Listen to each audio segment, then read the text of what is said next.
Hello everyone. Today we'll be seeing the topic of all-day efficiency of a transformer. In my previous lectures, you have seen what is a transformer, what is the working principle of a transformer, the advantages, disadvantages, the parts, the construction, efficiency, equivalent circuit, auto transformer, etc. etc. So now for today's topic, it is all-day efficiency of a transformer. What do you mean by all-day efficiency of a transformer? How can you define this all-day efficiency of a transformer? All-day efficiency of a transformer can be defined as the ratio of output power to input power when both of them are expressed in terms of kilowatt hours. So this kilowatt hours makes the big difference.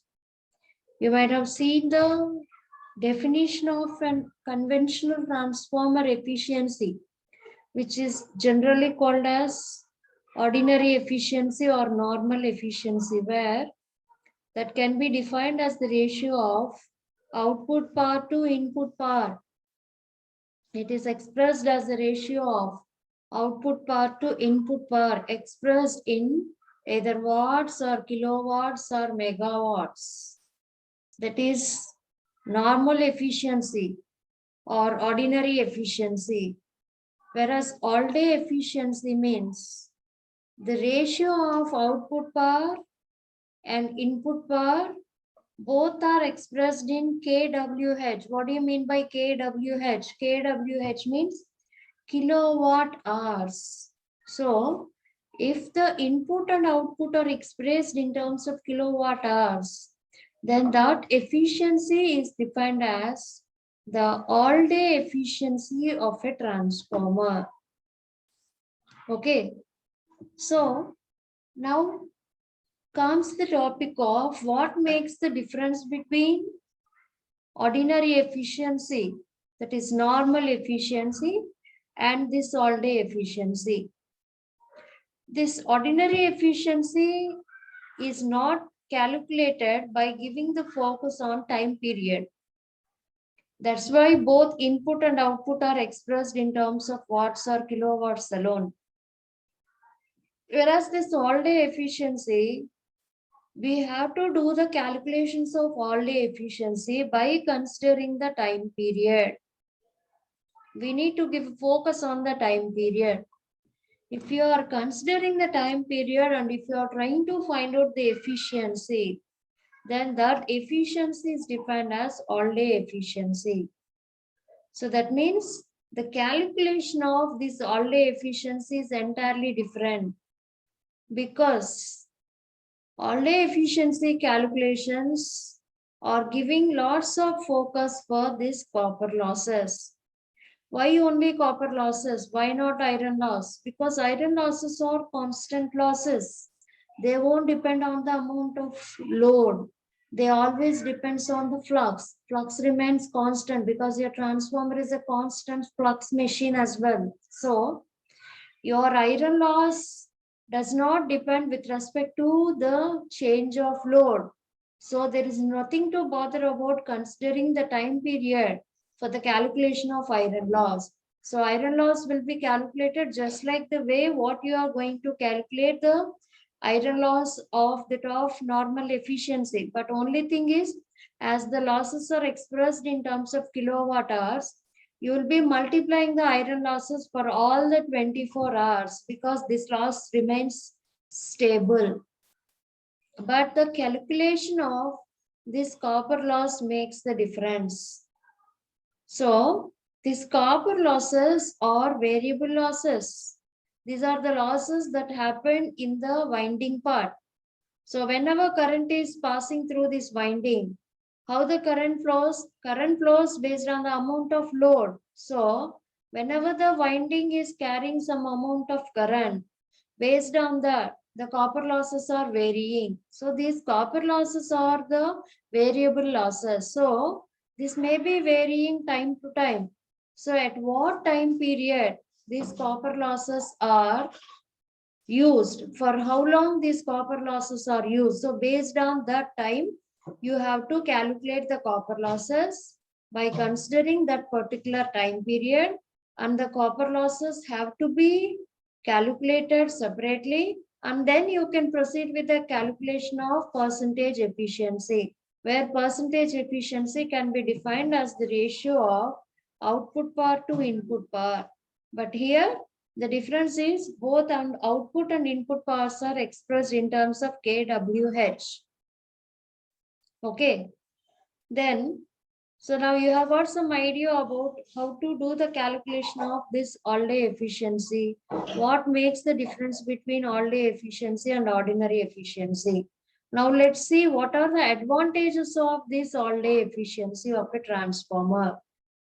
This all-day efficiency will give us the clear picture of the copper loss estimation.